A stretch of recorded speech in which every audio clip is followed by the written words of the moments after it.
పిత పుత్ర పవిత్ర ఆత్మ నామమున ఆమేన్. ప్రభువు మీతో ఉండునుగాక, మీ ఆత్మతోనూ ఉండునుగాక. అపోస్తుల కార్యములు 2వ అధ్యాయము 31వ వచనము మరియు 32వ వచనము.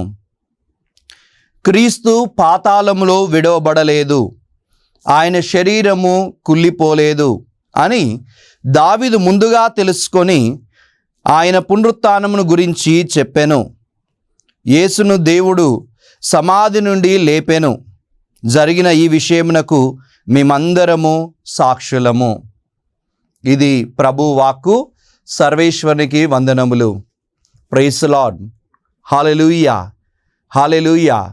యేసువా వందనం, యేసువా స్తోత్రం. తండ్రి వందనం, తండ్రి స్తోత్రం. ఆత్మదేవా వందనం, ఆత్మదేవా స్తోత్రం. హల్లెలూయా, హల్లెలూయా, హల్లెలూయా. క్రీస్తునాథుని యందు ప్రియ సోదరి సోదరులారా, దివ్యవాణి వీక్షకులారా, మరొక మారు క్రీస్తు సందేశమను ఆధ్యాత్మిక కార్యక్రమమునకు స్వాగతం, సుస్వాగతం. ఈరోజు మనం ధ్యానించబోయే అంశం ఉత్థాన క్రీస్తు ప్రభు యొక్క పరిచర్యలు. ముందుగా మీ అందరికీ ఉత్థాన పండుగ శుభాకాంక్షలను తెలియజేస్తూ ఉన్నాను. క్రీస్తు ప్రభు పునరుత్థానం, మనం కూడా పునరుత్థానం అన్న ఆశను, మనం కూడా పునరుత్థానం అవుతామన్న ఆశను మనలో రేకెత్తిస్తుంది. కనుక క్రీస్తు ఉత్థానుడైనట్లు మన కుటుంబాలు కూడా రోజు రోజుకి ఉత్థానం వైపు నడవాలని ప్రభువును కోరుకుందాం. మనం చూసినట్లయితే సృష్టి ఆరంభము నుండి ఇప్పటి వరకు అనేక మంది ఈ ప్రపంచంలో పుట్టి మరణిస్తున్నారు. చనిపోయిన వారందరినీ ఏం చేస్తాం? వెంటనే సమాధి చేస్తాం. అలా అనేక మంది రాజులు, చక్రవర్తులు, సామ్రాజ్యపు నేతలు, గొప్పవారు అనేక మంది మరణించి సమాధి చేయబడ్డారు. కానీ వారి సమాధులు అలానే మూసి ఉంటున్నాయి. కానీ సృష్టిలో మరణించిన ఒకే ఒక సమాధి తెరవబడుతుంది. అదే యేసు ప్రభు సమాధి. తెరవబడిన ఆ సమాధి, ఖాళీగా ఉన్న సమాధి, ఆ సమాధి మనకు నేర్పిస్తున్న సత్యం ఏంటంటే యేసు ప్రభు జీవం పొందుకున్నారు, పునరుత్థానుడయ్యాడు అని. మనందరి సమాధులను మనం చూస్తే, ఒకవేళ తెరిచి చూస్తే ఏముంటుంది? పుర్రెలు, ఎండిపోయిన ఎముకలు ఉంటాయి. కానీ యేసుప్రభు సమాధిని మనం చూసినట్లయితే దాంట్లో ఏమీ లేదు. ఖాళీ సమాధి. ఖాళీ సమాధే ప్రభు జీవంతో నింపబడ్డాడు అని మనకు నేర్పిస్తుంది. ఇందుకే ఇప్పుడు చదివిన సువిశేష పఠనము అపోస్తుల కార్యములు 2వ అధ్యాయం 31వ వచనంలో వాక్యం స్పష్టంగా చెప్పబడింది. క్రీస్తు సమాధిలోనే విడవబడలేదు, ఆయన శరీరం కుళ్ళిపోలేదు, ఆయన శరీరం దేవుని చేత మహిమపరచబడుతుంది. ప్రియా సోదరి సోదరులారా, మన జీవితాన్ని కూడా దేవుడు మహిమపరచాలని ఆశపడుతూ ఉన్నాడు. మరి మహిమపరచాలంటే ప్రభు వైపు నువ్వు చూస్తున్నావా? ఈ ఉత్థాన పండుగ నేర్పిస్తున్న సత్యం ఏంటంటే, ప్రియ సోదరి సోదరులారా, ఇదిగో నువ్వు ప్రభు వైపు చూడుము, నీ జీవితం కూడా ప్రకాశిస్తుంది.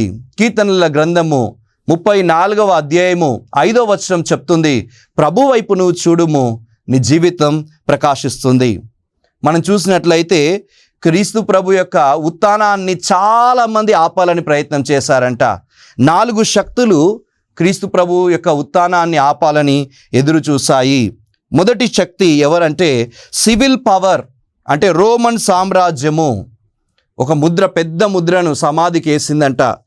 మత్తయి శుభవార్త 27వ అధ్యాయం 62 నుంచి 66 వచనాలు మనం చూసినట్లయితే యేసు ప్రభు సమాధి చేయగానే ఆ సమాధికి రాతి మీద ఒక రాజముద్ర, రోమన్ సామ్రాజ్యం ముద్ర, ఆ ముద్రను ఎవ్వరు కూడా విడగొట్టొద్దని రోమన్ సామ్రాజ్యము ముద్ర వేసి సమాధిని మూసివేశారు. సివిల్ పవర్, రాజ్యపు శక్తి, రాజ్యశక్తి యేసుప్రభు ఉత్థానాన్ని ఆపాలని చూశారు. రెండవదిగా మిలిటరీ పవర్, అంటే రోమన్ రాజ్య భటులు మరియు సైనికులు, ప్రభు సమాధికి కాపలా ఉన్న భటులు సైనికులు ఆయన ఉత్థానం కాకూడదని జీవంతో లేవకూడదని వారు ఆపాలని ప్రయత్నం చేశారు. మూడవ పవర్ యేసు ప్రభు ఉత్థానాన్ని ఆపాలని ఆశపడ్డవారు ఎవరంటే రిలీజియస్ పవర్. ప్రధాన అర్చకులు, పరిసయ్యులు, మత పెద్దలు కూడా యేసుప్రభు ఉత్థానం కాకుండా ఉండాలని ఆశపడి వాళ్ళు కూడా కొంతమంది సైనికులను పెట్టి కాపలా కావిస్తున్నారు. ఇక నాలుగవదిగా డెవిల్ పవర్ అంటే సైతాను శక్తి. యేసుప్రభును ఉత్థానం కాకుండా ఉంచాలి అని వారందరూ కూడా ఈ 4 శక్తులు అడ్డుపడుతూ ఉన్నాయి. కానీ మీకు తెలుసా, ఈ 4 బలమైన శక్తుల కంటే అతి ఉన్నత శక్తి ఉంది. అది ఎక్కడ ఉంది? ఆ సమాధి లోపట విశ్రాంతి తీసుకుంటున్న శక్తి 3వ రోజు ఏమవుతుందంటే ఆ శక్తి బయటకు వస్తుంది, ఉత్థానం గావించబడుతుంది. అందుకే ఆ ప్రభు పేరు ఏంటంటే అంటే ఎల్ షడాయ్, సర్వశక్తిమంతుడు. ఈ 4 పవర్ల కంటే, రిలీజియస్ పవర్ కంటే, సివిల్ పవర్ కంటే, మిలిటరీ పవర్ కంటే, డెవిల్ పవర్ కంటే అతి ఉన్నతమైన పవర్ ఎల్ షడాయ్, సర్వశక్తిమంతుడు 3వ రోజు ఉత్థానమవుతున్నాడు. కాబట్టి ఈ సత్యం మనకు నేర్పిస్తుంది, ఏ పవర్ని నమ్ముకుంటే నీ జీవితం పైకి పోదు ప్రియ బిడ్డలారా. నీ జీవితం ఉత్థానం కావాలంటే, నీ జీవితంలో ఉన్న సమస్యలు తీరాలంటే, రోగాలు పోవాలంటే, బాధలు పోవాలంటే, కఠినమైన నీ యొక్క మనసు కరిగిపోవాలంటే మిలిటరీ పవర్ని నమ్ముకున్నా, లేకపోతే డెవిల్ పవర్ని నమ్ముకున్నా, లేకపోతే రిలీజియస్ పవర్ని నమ్ముకున్నా, లేకపోతే సామ్రాజ్యపు అధికారాన్ని నమ్ముకున్నా లాభం లేదు. నువ్వు నమ్ముకోవాల్సిన పవర్ ఎల్ షడాయ్, సర్వశక్తిమంతుడు యేసుక్రీస్తు శక్తి. ఆ శక్తిని మనం నమ్ముకుంటే మన జీవితాలు దేవుని వలె పైకి లేపబడతాయి, మన జీవితాలు ఉత్థానం అవుతాయి. కాబట్టి నేర్పిస్తున్న సత్యం, ప్రభు నేర్పిస్తున్న సత్యం ఉత్థానం. ఎందుకంటే మనల్ని పైకి లేపడానికి. పడిపోయిన నీ జీవితాన్ని పైకి లేపబడాలి. అందుకే కీర్తనల గ్రంథం 37వ అధ్యాయం 24వ వచనం చెప్తుంది, పడిపోయిన నరుణ్ణి దేవుడు చేయి పట్టుకొని పైకి లేపుతాడు. మరి నీవు ప్రభు వైపు చూసి పైకి లేపబడతావా? ఉత్థాన క్రీస్తు ప్రభు ఏమేం పరిచర్యలు చేస్తున్నాడు? ఉత్థానము చేసిన తర్వాత అనేక మంది కనిపించి ప్రభు అనేక పరిచర్యలు చేశాడంట. మొదటి పరిచర్య, ప్రభు చేసిన మొదటి పరిచర్య ఏంటంటే ఓదార్చే పరిచర్య. ఉత్థానమయ్యాక ప్రభు మొదటగా ఎవరికి కనిపిస్తున్నాడు? పరిశుద్ధ గ్రంథం చెప్తుంది, యోహాను శుభవార్త 20వ అధ్యాయం 1 నుంచి 11 వచనాలు మనం చూసినట్లయితే, మగ్దలా మరియమ్మ అనే ఒక స్త్రీ ప్రభువును చూడాలనే ఆశతో తెల్లవారక ముందే ప్రభు సమాధి దగ్గరికి వచ్చిందంట. ప్రభు సమాధిని లోపలికి వెళ్ళి తొంగి చూస్తుంది. యేసు ప్రభు అక్కడ కనిపించలేదు. కనిపించకపోయేసరికి ఆమె కన్నీళ్లు కారుస్తుందంట. అలా కన్నీరు కార్చే ఆ స్త్రీ దగ్గరికి ఎవరు వస్తున్నారు?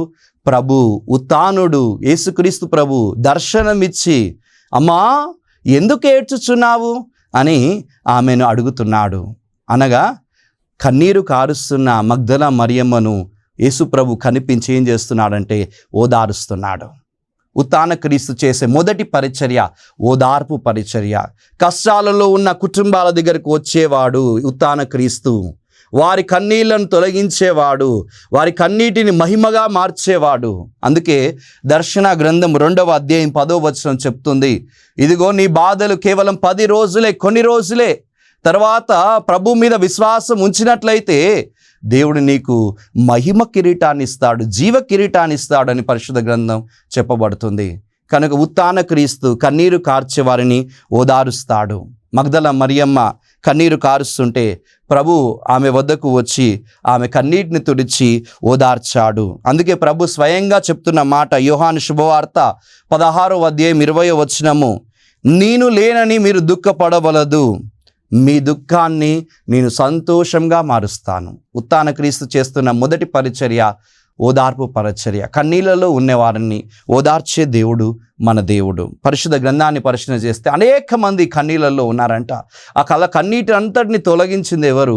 ఎల్ షడాయ్, సర్వశక్తిమంతుడైన తండ్రి దేవుడు, అతని కుమారుడైన యేసుక్రీస్తు ప్రభు మరియు పరిశుద్ధ ఆత్మ దేవుడు. మనం చూస్తాం ఆదికాండం 21వ అధ్యాయము 16వ వచనములో హాగారు కన్నీళ్లు కారుస్తుందంట.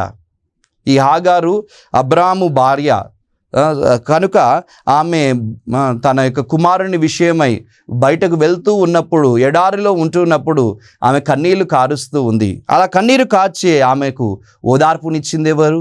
తండ్రి అయిన దేవుడు తన దూతను పంపి ఆమె కన్నీటిని తూర్చి ఓదారుస్తున్నాడు. అలానే ప్రియబిడ్డ, ఈరోజు నీవు కూడా నీ కుటుంబంలో ఉన్న సమస్యల వలన ఏడుస్తున్నావేమో. అక్క తమ్ముడు మధ్య ఉన్న గొడవల వల్ల, భార్యాభర్తల మధ్య ఉన్న గొడవల వల్ల నువ్వు కూడా ఏడుస్తున్నావు, కుటుంబం ఏడుస్తుందేమో. భయపడకు బిడ్డ, ఓదార్చే ప్రభు నీకున్నాడు. యేసయ్య ఉత్థాన క్రీస్తు నేర్పించే మొదటి పరిచర్య ఏంటంటే ఓదార్పు పరిచర్య. కన్నీళ్లలో ఉన్నవారిని ఓదార్చేవాడు మన దేవుడు. మనం చూస్తే లూకా శుభవార్త 7వ అధ్యాయం 11వ వచనం నుండి 17వ వచనం వరకు చూస్తే అక్కడ ఒక కన్నీరు కారుస్తున్న ఒక వితంతువు, నాయిను గ్రామము అది. ఆ గ్రామములో ఒక వితంతువు ఉంది. ఆమెకు లేక ఒకడే కుమారుడేమో. ఆయన మరణించినప్పుడు ఆమె కన్నీరు కారుస్తుంది. అలా కన్నీరు కార్చే స్త్రీ వద్దకు ఎవరు వస్తున్నారు? ప్రభు వస్తున్నారు. ఆమెతో అంటున్నాడు, ఏడవద్దమ్మా అని చెప్పి పాడెను తాకి మరణించిన వితంతు కుమారుణ్ణి పైకి లేపుతున్నాడు. ప్రియ బిడ్డ, నీవు కూడా కన్నీరు కారుస్తున్నావేమో. నీ యొక్క సమస్యల నిమిత్తమై నీవు కన్నీరు కార్చకు, ఏడవద్దమ్మా అని ప్రభు నీకు ఇచ్చి నీతో మాట్లాడి నీ కన్నిటిని ఆయన తుడిచి ఓదార్పునిచ్చేవాడే ఉత్థాన క్రీస్తు. కాబట్టి ఉత్థాన క్రీస్తు చేస్తున్న మొదటి పరిచర్య ఓదార్పు పరిచర్య.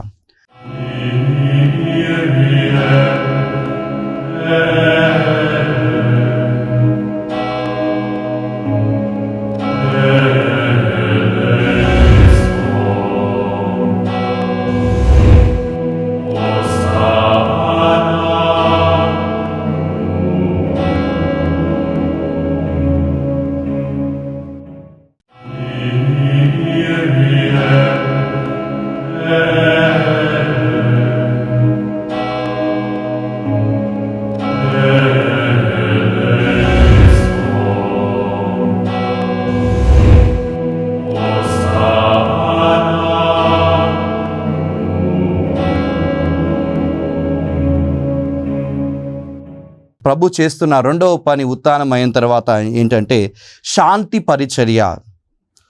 యేసుప్రభు చనిపోయిన తర్వాత శిష్యులందరూ ఏం చేస్తున్నారు? ఎక్కడి వాళ్ళు ఎక్కడికి వెళ్ళిపోతున్నారు. భయముతో తలుపులన్నింటినీ మూసివేసుకొని, భయముతో ఇక మేమేం చేయలేం, మా నాయకుడే మరణించాడు, ఇంకా మేమేం చేయగలమని భయములో, ఆందోళనలో, శాంతి లేకుండా జీవిస్తున్నారు. అలా తలుపులు మూసుకొని ఉంచున్న వారి మధ్యలోనికి ప్రభు మూసిన తలుపులు మూసినట్లు ఉండగానే వారి మధ్యలోనికి వస్తున్నారు. వచ్చి అంటున్న మాట, ఇదిగో మీకు శాంతి కలుగునుగాక. యోహాను శుభవార్త 20వ అధ్యాయము 19వ వచనము. ప్రభు అంటున్న మాట, ఇదిగో మీకు శాంతి కలుగునుగాక. నిజమే, బాధల వల్ల, సమస్యల వలన ప్రియబిడ్డ నీ కుటుంబం కూడా తలుపులు మూసేసుకొని ఉందేమో. కానీ మూసి ఉన్న తలుపులు మూసినట్లు ఉండగానే బాధల మధ్యలో, సమస్యల మధ్యలో, భయపడుతున్న నీ మధ్యలోనికి, నీ హృదయంలోనికి ప్రభు వస్తున్నారు. ఎందుకంటే నీకు శాంతిని ఇస్తున్నారు. అందుకే ప్రభు అంటున్న మాట ఏంటంటే, స్వయంగా మాట్లాడిన మాట యోహాను శుభవార్త 14వ అధ్యాయం 27వ వచనంలో, శాంతిని మీకు ఇచ్చుచున్నాను, నా శాంతిని మీకు ఇచ్చుచున్నాను. లోకం వల్లే నేను ఇవ్వట్లేదు. లోకం ఇచ్చే శాంతి కాదు నేను ఇచ్చేది పునరుత్థాన శాంతి. ఆ శాంతిని మనం పొందుకోవాలంటే ప్రభువుని ఈరోజు నీ హృదయంలోనికి ఆహ్వానించు. మరొక సంఘటన మనం చూస్తున్నాం. మత్తాయి శుభవార్త 28వ అధ్యాయం 1 నుంచి 4 వచనంలో, స్త్రీలు భయముతో సమాధి వద్దకు వస్తున్నారు. యేసుప్రభు మరణించాడు అనే భయం, ఆందోళన వారిలో ఉంది. శాంతి లేదు. అలాంటి వారి మధ్యలోనికి ప్రభు కనిపించి ఏమంటున్నారు? మీకు శుభము, భయపడకుడు అని వాళ్ళలో ఉన్న భయాన్ని తొలగించి శుభానికి సూచకమైన శాంతిని వాళ్ళల్లో నింపుతున్నాడు. కాబట్టి రెండవది ఉత్థాన క్రీస్తు చేసే రెండవ పరిచర్య శాంతినివ్వడం. మీ గృహాల్లో శాంతి లేదేమో, కుటుంబాల్లో శాంతి లేదేమో, మన హృదయములో ఆందోళనతో భయపడుతున్నావేమో. కాబట్టి ప్రభు ఈరోజు నీకు ఇస్తున్న ఈ ఉత్థాన పండుగ సందర్భంగా ఇస్తున్న గొప్ప శక్తి ఏంటంటే శాంతి. కనుక ఆ శాంతి కోసం ప్రార్థించు. ప్రభువా, మా కుటుంబానికి ఉత్థాన క్రీస్తువా శాంతిని దయచేయి అని ప్రార్థించు. ఇక మూడవ పరిచర్య ఉత్థాన క్రీస్తు మనకిచ్చేది ఏంటంటే విశ్వాసమును బలపరిచే పరిచర్య. శిష్యులు యేసుప్రభు మరణించగానే వారి విశ్వాసం సన్నగిల్లుతుంది. 3 సంవత్సరాలు ప్రభువుతో ఉన్నప్పుడు వారి విశ్వాసం కొద్దిగా అభివృద్ధి చెందింది. కానీ ఎప్పుడైతే ప్రభు మరణించారో వెంటనే వారి విశ్వాసం కనుమరుగైపోతుంది. అందుకే ఎవరి పనికి వారు వెళ్తూ ఉన్నారు. అలాంటి సమయంలో వాళ్ళందరినీ మరలా తీసుకుని వస్తున్నారు. ఉత్థాన క్రీస్తు దగ్గరకు తీసుకొని వచ్చి 40 రోజుల పాటు వారికి మరలా కనిపించి, నేను సజీవుడను కాబట్టి నన్ను విశ్వసించండి అని చెప్పేసి వాళ్ళలో ఉన్న విశ్వాసాన్ని బలపరుస్తున్నారు. అందుకే అపోస్తుల కార్యములు 1వ అధ్యాయం 3వ వచనం చెప్తుంది, యేసు ప్రభు 40 రోజుల పాటు శిష్యులకు స్వయంగా కనిపించి తాను సజీవుడినని రుజువుపరుచుకొని వాళ్ళ విశ్వాసాన్ని బలపరిచారు. అంటే ఉత్థాన క్రీస్తు మన విశ్వాసాన్ని బలపరుస్తాడు. మరి నీలో అవిశ్వాసం ఉందా? అయితే ఉత్థాన క్రీస్తు ప్రభు వైపు చూసి ఒక చిన్న ప్రార్థన, ప్రభువా నా విశ్వాసాన్ని పెంపొందించుము అని చిన్న ప్రార్థన చేస్తే చాలు, ప్రభు నీ విశ్వాసాన్ని బలపరుస్తాడు. యోహాను శుభవార్త 20వ అధ్యాయం 24 నుంచి 29 వచనాలు మనం చూసినట్లయితే ఒక శిష్యుణ్ణి విశ్వాసాన్ని బలపరిచిన సంఘటన మనం చూస్తున్నాం. వాళ్ళే ఎవరు అంటే అవిశ్వాసంతో ఉన్న తోమాసు వారు. తోమా లేనప్పుడు ప్రభు మిగిలిన శిష్యులందరికీ కనిపించి వారిని బలపరిచాడు. ఈ విషయం తోమాకు చెప్పబడినప్పుడు తోమాసు వారు అంటున్నారు, నేను ఆయన యొక్క చేతులలో నా వేలు ఉంచినే తప్ప నేను విశ్వసించను అని అవిశ్వాసపు మాటలు మాట్లాడినారు. అలా మాట్లాడగా తోమా కోసం 8 రోజుల తర్వాత ప్రభు మరలా కనిపిస్తున్నాడు. శిష్యులకు కనిపించి, తోమా వాళ్ళతో ఉన్నప్పుడు కనిపించి, తోమా ఇదిగో నా చేతులలో నీ వేలు ఉంచుము, నీ విశ్వాసాన్ని బలపరుచుకొని అవిశ్వాసంలో ఉన్న తోమా యొక్క విశ్వాసాన్ని యేసు ప్రభు బలపరుస్తున్నాడు. ఆ విశ్వాసాన్ని తొలగించప్పుడు అంటున్నారు, ప్రభు నీవు నన్ను చూచడం వల్ల విశ్వసించున్నావు కదా, చూడక నన్ను విశ్వసించువారు ధన్యులు అని చెప్తున్నారు. నిజమే ప్రియ సోదరుడా, మనం ప్రభుని చూడలేదు, ప్రభు గాయాలని మనము మన కళ్ళతో చూడకపోయినా ఆయన విశ్వసిస్తున్నాం. ఆ విశ్వాసం ఇంకా బలంగా ఉండాలంటే ఉత్థాన క్రీస్తు ప్రభు మన విశ్వాసాన్ని బలపరుస్తారని గ్రహించి ఆ ప్రభు వైపు మనం చూద్దాం. ఆ ప్రభు మన విశ్వాసాన్ని బలపరచాలని కోరుకుందాం. ఎమ్మావు మార్గంలో కూడా మనం చూస్తున్నాం. లూకా శుభవార్త 24వ అధ్యాయము 13వ వచనం నుండి 39వ వచనం వరకు అవిశ్వాసముతో దూరంగా యెరూషలేము నగరం నుండి దూరంగా ఎమ్మావు నగరం వైపు గ్రామం వైపు పరిగెడుతున్న శిష్యులను ఇద్దరిని చూస్తున్నాం. కానీ అలా దూరంగా పోతున్న వారి మధ్యలోనికి యేసయ్య కనిపించి వారికి లేఖనములన్నిటిని స్పష్టం చేసి లేఖనాలన్నిటిని విప్పి వాళ్ళ విశ్వాసాన్ని బలపరుస్తున్నాడు. అందుకే వాళ్ళు ఏమంటున్నారో తెలుసా? ప్రభువా, సంధ్య వేళ అగుచున్నది, మాతో ఉండండి. మీరు మాతో ఉంటే మా విశ్వాసం బలపడుతుందయ్యా. ఈ చీకట్లో ఉన్నామయ్యా, అజ్ఞానపు చీకట్లో ఉన్నాం, సంధ్య వేళ చీకట్లో అవుతుంది, కాబట్టి మాతో ఉండి మా విశ్వాసాన్ని బలపరచుమని ఆ ఇద్దరు ఎమ్మావు శిష్యులు అడగగా యేసు ప్రభు వారితో ఉండి రొట్టెను విడిచి వారి విశ్వాసాన్ని బలపరిచారు. ఈరోజు ప్రియబిడ్డ, నీ విశ్వాసం కూడా బలపడాలా? అయితే నువ్వు కూడా ప్రార్థించాలి. ప్రభువా, చీకటి అవుతుంది నాకు జీవితంలో, అవిశ్వాసం అవుతుంది కనుక నీ విశ్వాసాన్ని నాకు దయచేయి, పెంపొందించుము, మాతో ఉండండి అని మనం చేసే ప్రార్థన ద్వారా దేవుడు మన విశ్వాసాన్ని బలపరుస్తారు. ఇక 4వ పరిచర్య, చివరి పరిచర్య, ప్రభు ఉత్థాన క్రీస్తు ఇచ్చే పరిచర్య ఏంటంటే పరిశుద్ధాత్మను, తన బహుమానాన్ని, తన ఆత్మను మనందరికి ఇచ్చే పరిచర్య.